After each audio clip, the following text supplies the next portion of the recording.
Don't Stop Me Now, Queen. And Andy, I know it's one of your favourite songs. Is this something you sort of play before a race? Because, like, Don't Stop Me, you know, it can get you to the finish line. No, not really.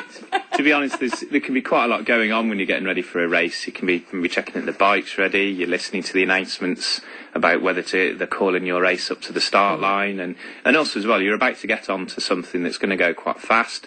Being a passenger can be quite hard work, so I'll be warming myself up. So because this is it. So you race. I would say you race with a difference because you're actually it's a motorcycle sidecar, isn't it? Yeah, that's it. Yeah, and I race as a passenger, so it's very much my role is very much helping to keep whilst the driver is turning the steering wheel and using the brakes and the accelerator, I'm using my weight to help the bike go around the corner quicker, to help it steer better, and basically to help work as a team, make it go faster. You just showed me a picture of you going around a sort of a left-hand turn, and your literally entire body is hung out, pretty much, of the actual vehicle, as you say, trying to get your weight round. Yes. I think it's the most terrifying place to sit.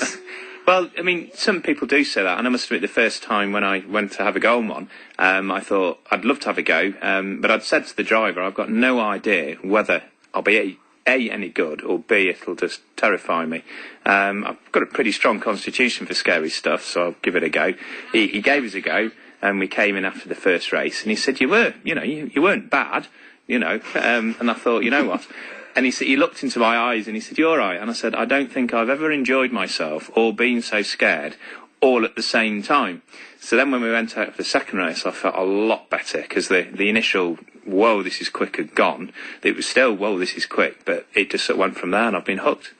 So how long have you been doing it for? Probably a couple of years now. So, but race within those sort of, few years, been racing quite a lot, so it's been really good. And you said that, wow, this is quick. So what sort of speeds do you get up to? Well, I suppose we're probably pushing about 130, 140 plus miles an hour at some of the fast straights, and... Now, I've just seen the vehicle you're in, and it's a lovely vehicle, but you're very low to the ground. There's not much to encase you, is there? There's not much protection there. 100 plus 130 miles an hour. Yeah, and really, but whilst that sounds quick, you very quickly get used to the speed. And like in the picture I showed you, is when we're doing those sorts of speeds, 130, 140, we're tucked in out of the wind. So really, you're sort of just sat curled up in a little ball, and you're not that aware of how quick it's going. But you do very quickly, and maybe it's slightly worryingly, you get used to the speeds that you're travelling at, and you start concentrating on what you need to do to make the bike go even faster. And the man actually behind the wheel, sort of next to you in the sidecar, is also a man of the church. He is, yes, John. He's a reverend, and we race on my side of the sidecar. It says Andy Preacher Haynes. On his side, it says John the Rev Bicknell. And the team that we race with, we call Revs Racing. The sort of Rev, obviously, and Revs for revving an engine, but Rev as in, well, he's a Rev. That's very clever. I want to get more into just seeing the relationship of how it all intermingles together. We must just pause for one moment, though. News headlines of our In Conversation this morning, and today I'm chatting with Andy Haynes, known as the Racing Preacher. Andy, morning to you again. Morning. We were just having a chat during the headlines about some of the moments of your races, because you are a motorcycle sidecar racer, so you sit on the sidecar. And initially I was saying to Andy, I kind of, you're not behind the wheel, so I understand that you need to move yourself in positions as you go around the corners to help. I was thinking to kind of help you speed along nice and quickly. And if you just sat there, well, actually you just go a bit slower. But actually, if you don't move your body, you could you could actually have a crash. Yeah, I mean, it's not trying to sort of over-dramatise it, but yes, quite simply, is that very much what we need to do as the passengers is, if you're going around a right-hand bend, we need to be hanging out over the right-hand side of the sidecar. That puts weight onto the front wheels so that basically the thing will turn and go round. Then when you're accelerating, you're coming onto the back wheel to try and keep the weight on that to help that stop spinning so that the bike will go forwards. And then left-handers are the very important ones, really, from making sure nothing goes wrong, because you're the left, because otherwise the sidecar wheel would come up, and then that means you can't turn. And as has happened to me earlier this season, if we turn in a bit too quickly and spin round, don't get it quite right, it will actually flip upside down. So wow, I was going to ask you if you had any hairy moments. So go on. Yeah, I had a couple of hairy moments, as I'm sure all sidecar racers would certainly say, and certainly this season we were flying down the famous Hanger Straight at Silverstone, overtook loads, sidecars in the race, thinking we're going great, and we tipped into Stowe at the bend and thought this is going really good, and I thought we're going into this quicker than we ever have all weekend, and halfway round it I think we realised somebody else might have been able to get round this corner quicker, a better driver and passenger team. Well, we couldn't.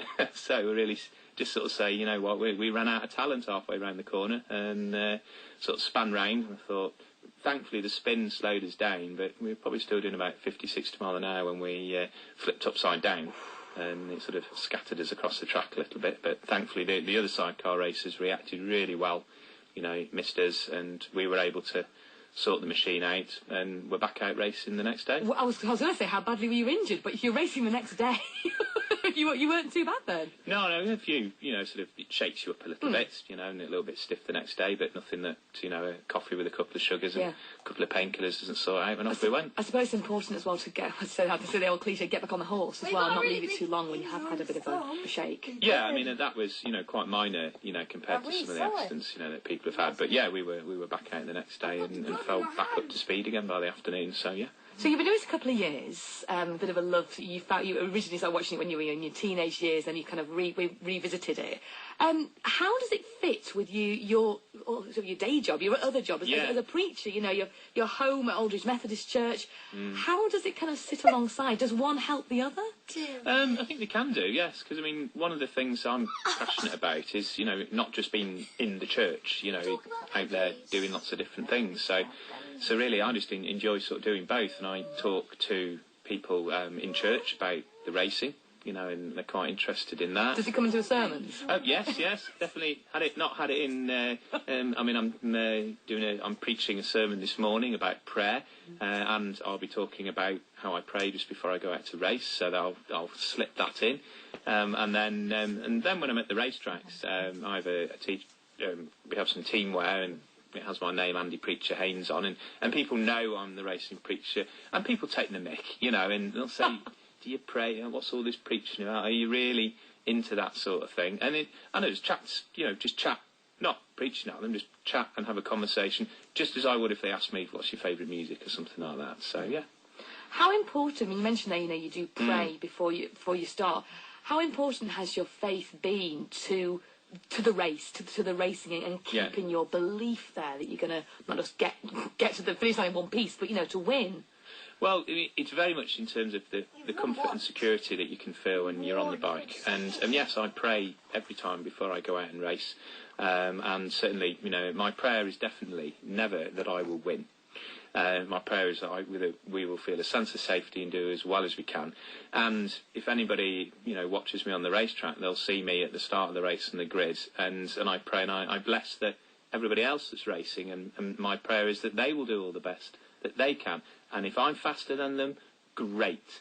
If they're faster than me, do I use the word great? But I go, we've got to go even faster. You don't have to be that fair. But no, I never pray to win. We just pray for safety and security for us all. You are. You see, you're a racer, you're a preacher, and you're preaching later on this morning as well.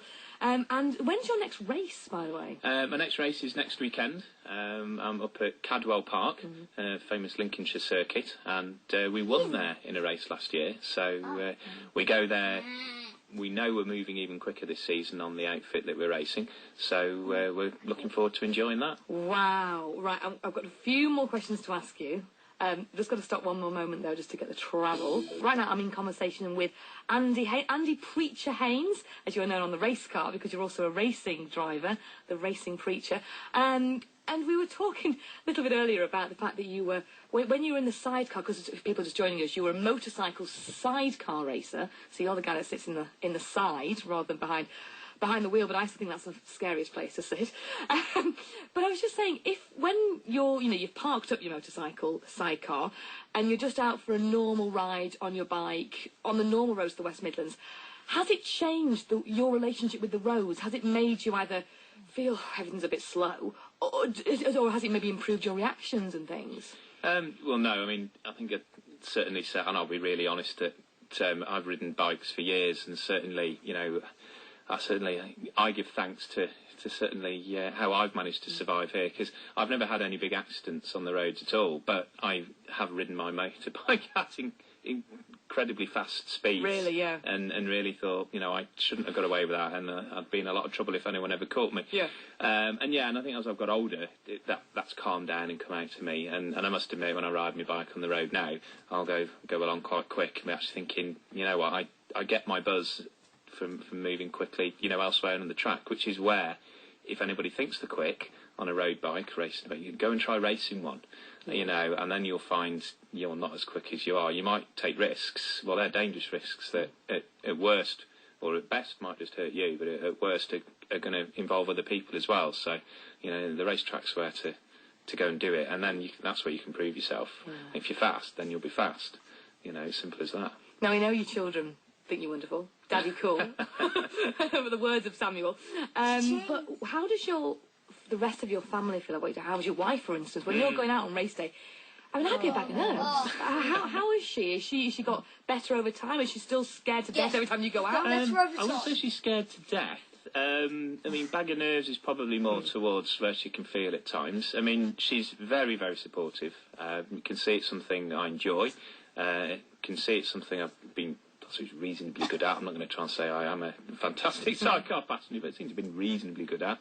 And certainly as well, I think they can feel a bit nervous. The kids think it's just absolutely fantastic. They have little T-shirts on that says Pit Crew on it. And they can't wait to help on the sidecar when we come back in. But I didn't know this, but our last race, my wife came to watch at Brands Hatch. She couldn't watch. She just sort of turned round and she could hear the commentator talking about us going round and the kids shouting every time Daddy went past. But she decided she just didn't want to watch that day. So yeah, but we need to talk about it and make sure that things are all right. It's tough, isn't it? Yes. And the other interesting thing is the fact that your driver that you go along with is also Reverend, as you're saying. And so have both of you done stuff together, in the church? Does it kind of have a good relationship with the church now? Well, we've never done anything in the church. It's always been on the sidecars. I mean, I only met him because I offered to, at Mallory Park in Leicestershire, you can test sidecars and motorbikes there quite often during the week. Because I don't live that far from there, there's an online forum called Steve's Place, and literally I just put on there, if anyone needs a hand testing a sidecar, give me a call. This bloke called John rang me up and said, could you help me? Off we went, tested the bike together, got on all right, and over a cup of tea and a bun in between sessions, he said, what do you do for a living? Well, I said I work for Premier Christian Radio, and he said, and the conversation went, we very quickly realised we're both Christians, and he said, do you want to hook up? And I said, well, I've got on with him fine. And getting on with somebody off the bike's really quite important, because you've only got your helmet on for maybe quarter of an hour, 20 minutes for a race. You spend a lot of time in each other's company working on the bike, sat in the pits getting ready, and we just sort of clicked, and we're becoming really good friends as well now. So just finally, before we play your last song this morning, plans for the future? Anything coming up this year, church-related or race-related? Well, a couple of big things sort of on both fronts, really. So I'm just finishing off my local preacher studies, so I hope, should my assignments all pass, I'll then be fully recognised as a local preacher in the Methodist Church, which will be a really proud achievement. And also as well, I'm considering, haven't decided yet, because I know my wife's listening, I haven't decided yet, but I've been offered 1 or 2 rides at the Isle of Man TT races as a sidecar passenger to go and race there. So it's a big race, big commitment. It's 2 weeks away from home, but also as well, it is a big circuit. It's on the roads. There's not the same sort of safety margins that are on a track. It's why I started sidecar racing, to go and race at the Isle of Man TTs. So is that next year? Don't know yet, but definitely the year after, I'm sure. I think you've made your wife very nervous. But for now, Andy, it's been lovely to talk to you. Andy, the racing preacher Haynes. I'm sure we will talk again soon. Have a lovely rest of your weekend and enjoy some more safe races and hopefully triumphant races to come in the future. Hopefully so. Thank you. Many thanks.